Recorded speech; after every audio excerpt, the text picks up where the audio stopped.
बांगाली महिला समाज त्रिपुराहांकर कमिटिनि लुवाजिमुं बाय फा सालक खादमा फुनुखा कायदक सानमुं सालायमानि बिसिंतै सालकिसा सिकांगनो आर्जिकल मेडिकल कलेज खरकसा डॉक्टर मंगबिनी डॉक्टर ममिता बनबुथारजाकमानि पाटिमुंनो किटिंगै खादमा फुनुखा बांगाली महिला समाज त्रिपुराहांकर कमिटिनि बखाक्तै आबाय बाक्सनो उदिपुर खरकसा अभिजित देमंगै रोंफुरंनाय बनबुथारजाकमानि पाटिमुंनो किटिंगिबो खरांति सालायखा बरक आबाय बाक्सा बिनि नुखंग जेबा खरकसानो सेबक रुनानि सानलायखा ताई बाबासा फाइसिंतै डॉक्टर ममिता बुथारजाकमानि पाटिमुंगो जे बरक याक तंग बरक नरमनानि सानका बांगाली महिला समाज त्रिपुराहांकर कमिटिनि आदंजक संग्रह সকলেই জানেন গত 9 আগস্ট ভোর রাত্রে কলকাতা আরজিকর মেডিকেল কলেজ হাসপাতালে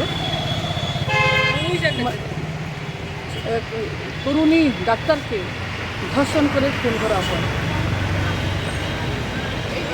এইরকম ঘটনা আমরা সমস্ত দেশের বিভিন্ন রাজ্যে ঘটে চলেছে। আমাদের ত্রিপুরা রাজ্যেও আমরা দেখেছি 2020 সালে সেই মোহনপুরে রাঙ্গাছড়ায় মন্ত্রীদেবকে ধর্ষণ করে পুড়িয়ে মারা হয়।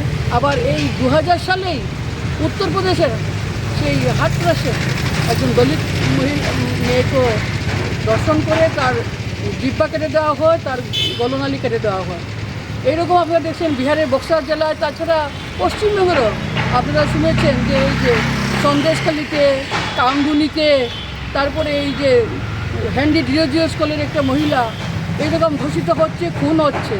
কিন্তু সেই সমস্ত খুনি এবং ধর্ষকদের আমরা বিচারও পাই নাই এবং ওদের কোনো শাস্তিও হয় না। তার পিছনে কি মূল কারণ আছে আমরা দেখতে পাচ্ছি যে ওইগুলোতে রাজনৈতিক রং লাগিয়ে এবং বিভিন্ন প্রভাবশালী ব্যক্তিত্বের রং লাগিয়ে সেই সমস্ত খুনি বা দোষীদের ধামাচাপা দেওয়া হচ্ছে। এই কলেজেরও সেই প্রিন্সিপাল এবং যারা কলকাতার পুলিশ কর্মীরাও প্রথমে সেটাকে ধামাচাপা দিতে চেয়েছিল। তারপর যখন তীব্র গণ আন্দোলন শুরু হলো, স্টুডেন্টরা যখন আন্দোলনে নামলো, তখন তারা কিছু তদন্ত করছে এবং কিছু দোষীকে ধরছে। ধরলে কী হবে আমরা দেখেছিলাম সেই 12 সালে যে অভয়া ওই যে দিল্লিতে যে ঘটেছিল ধর্ষণ কাণ্ড নির্ভয়ার সেটার বিচার আমরা কবে পেয়েছিলাম? সেই 2000 সালের 19 মার্চে আমরা পেয়েছি। তাহলে একটা এই ধর্ষণ কাণ্ডে যদি 8 বছর 10 বছর আমরা কাটিয়ে দিই, তার পিছনে কী কারণ আছে সেগুলোকে আমাদের তদন্ত করতে হবে। এবং আমরা চাই না এইরকম নারীরা প্রথমত ধর্ষণ হোক এবং পরাধীনভাবে থাকুক।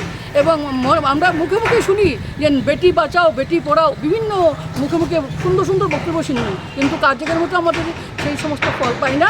তাই আমাদের সবার দাবি এই সমস্ত ধর্ষক খুনিদের তদন্ত চাই, বিচার চাই। এবং সেই সঙ্গে আমরা দেখেছি আমরা কিছুদিন আগে ধর্মনগরে একজন শিক্ষক 9 মাসের মাথায় বিবাহের তাকে খুন করেছে।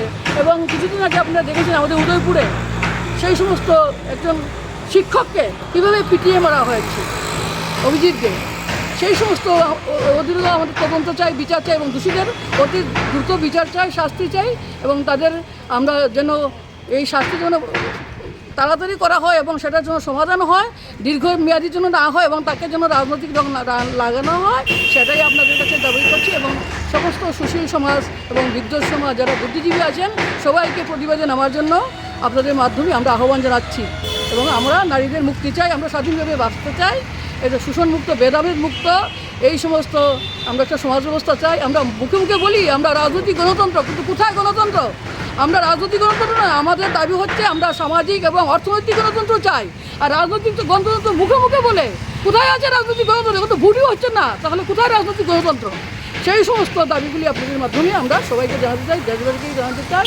এবং সবাই মিলে এগিয়ে আসুন, একটা শোষণমুক্ত, ভেদাভেদ মুক্ত, একটা ভ্রাতৃত্ব সুলভ, একটা দেবতুল্য আমরা সমাজ গড়ে তুলি এবং দেবতুল্য মানুষ গড়ে তুলি, সেটাই আমার দাবি।